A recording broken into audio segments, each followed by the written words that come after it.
So for this episode of Head to Head, we are pitting the Lib Tech Orca against the Never Summer Harpoon. Epic battle. That's right, we're testing these boards out in 3 different categories for you guys: carving, freestyle, and freeride. We're gonna let you know what our opinions are on these boards so that you can figure out which board is best for you. Hey, my name's Colby Henderson. I'm a snowboard expert at Curated.com. And I'm Franco DiRienzo, also a snowboard expert. We are here at beautiful Sunday River in Newry, Maine. We're gonna try and find out if the Harpoon is the Orca killer. Just so you guys know, we're not sponsored by any brands. That's right, these are all just our own personal opinions on these boards. All our reviews are completely unbiased. Now let's get to it. Let's do it! Woo!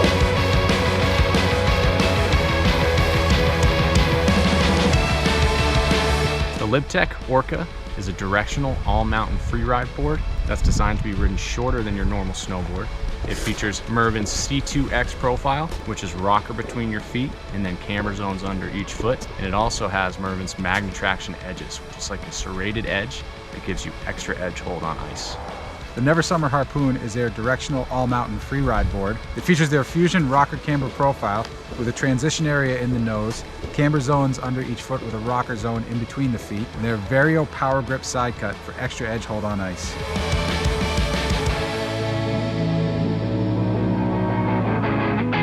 I think they both carve great, and I think that the Orca might have a slight edge here. It's super stable, the magnet traction. Especially where we are here in New England, we get a lot of icy patches, a lot of those really hard days. So having magnet traction can definitely be a big benefit. That being said though, I did have a ton of fun carving on the Harpoon. I would say overall the Harpoon is surfier, it's quicker edge to edge, and it just has a more nimble, playful feel while still maintaining a lot of dampness and stability, which I think is really cool.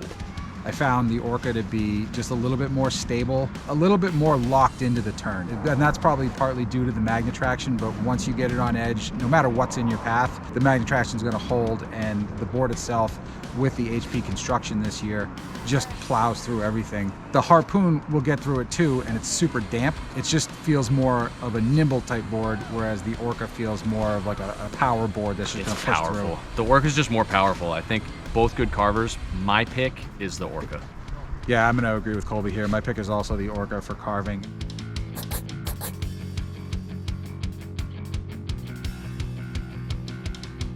For my style riding, the more playful board, more fun to butter is the Harpoon.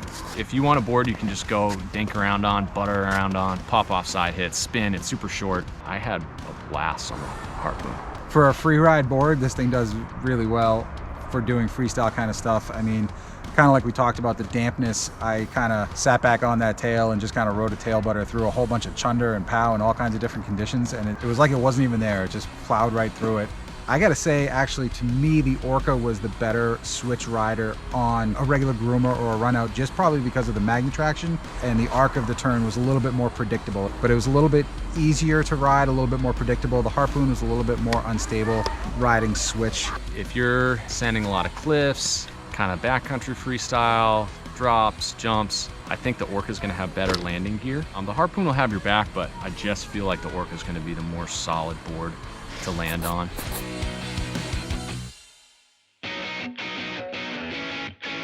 For freeride category, they both do exceptionally well in a completely different manner. The Harpoon, when you get into some of that chunder and that mixed snow type conditions, it's super nimble. It just, you can really weave in between. If you don't feel like doing that though, you can plow straight line through everything. You don't feel anything. The Orca, not as nimble, it's just powerful. It'll get through anything. The float's insane. It's made for the powder. You almost can't sink it if you want to. Again, I think it has better float than the Harpoon. I mean, they both have good float, but I just think the Orca's a little bit better.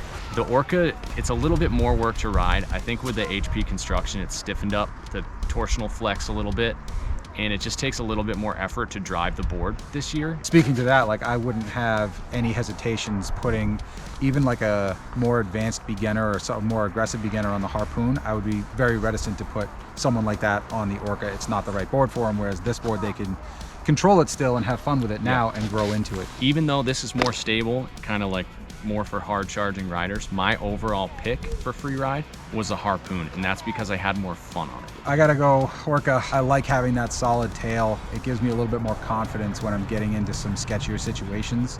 Maybe it's me and my too many PBRs the night before and my 210 pounds, I like having that little bit of extra board underneath me, but I'm picking the Orca.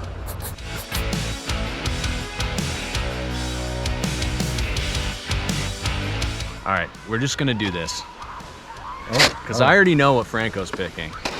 He's right. I'm picking the Orca. So my overall pick is the Harpoon. I think with the HP construction in the Orca this year, it took away a little bit of the playfulness to it that I liked. So for me, this board has that. It is this amazing blend of playfulness, liveliness. You get good pop, but it's still super damp and stable. And I own the Orca. Like, I love this board. It's actually a joke at Curated. I'm like the Orca dude. So for me to pick the Harpoon, it's kind of crazy, but honestly, like, it's just such a fun board. I had an absolute blast on the Harpoon. It was so much fun. You can do almost anything you want with it. It's very playful. That being said, look at this thing. Look at this board. It's so sick. It's so sick. For my size, for my weight, for the way I ride, the Orca, I could use it as my daily driver. I don't know if it killed it. It might have been like a glancing blow. The Harpoon was thrown. It made contact with the whale. It did. So as you guys can see, different snowboards work differently for different types of riders. That's right. If you have a question on which one of these boards might be right for you, you can go to curated.com and visit either mine or Franco's profile and shoot us a message, or any of our other awesome snowboard experts. That's right. And if you guys are enjoying this content, make sure to like the video, subscribe to our channel, and keep on commenting down below and let us know what boards you want us to put against each other next head-to-head, because honestly, we really enjoy doing these videos. And so the more feedback you guys give us, the more opportunities we'll have to bring you more boards that you want to see us ride.